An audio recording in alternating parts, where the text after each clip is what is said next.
Hello everyone, welcome back to another video. ఈరోజు వీడియోలో సాంబార్ని అయితే ఎప్పుడు చేసుకునే స్టైల్లో కాకుండా కొంచెం డిఫరెంట్ స్టైల్లో ట్రై చేద్దాం రండి. ముందుగా ఒక దబరలో ఆయిల్ వేసుకొని అందులో ఆవాలు జీలకర్రనైతే వేసుకోవాలి. తరువాత ఎర్రగడ్డ అంటే ఉల్లిపాయ కరివేపాకు వేసుకొని ఫ్రై చేసుకోవాలి. తర్వాత టమాటో వేసుకొని ఫ్రై చేసుకోవాలి. ఇప్పుడు అందులో కారం, ఉప్పు, ధనియాల పొడి, పసుపు వేసుకొని బాగా కలుపుకోవాలి. ఇప్పుడు మనకు కావాల్సిన వెజిటేబుల్స్ అన్నీ అందులో వేసుకొని బాగా మిక్స్ చేసుకొని వాటర్ అయితే వేసుకోవాలి.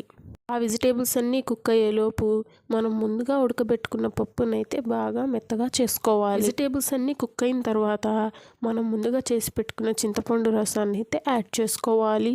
మనం ముందుగా మెత్తగా చేసుకున్న పప్పునైతే మొత్తం బాగా కుక్ అయిన తర్వాత అయితే యాడ్ చేసుకోవాలి. అంతే, మన గుమగుమలాడే సాంబార్ రెడీ. ఈ వీడియో మీకు నచ్చినట్టయితే ఈ వీడియోకి ఒక లైక్ చేసి మన ఛానల్ని సబ్స్క్రైబ్ చేసుకోవచ్చు కదా. Thank you for watching.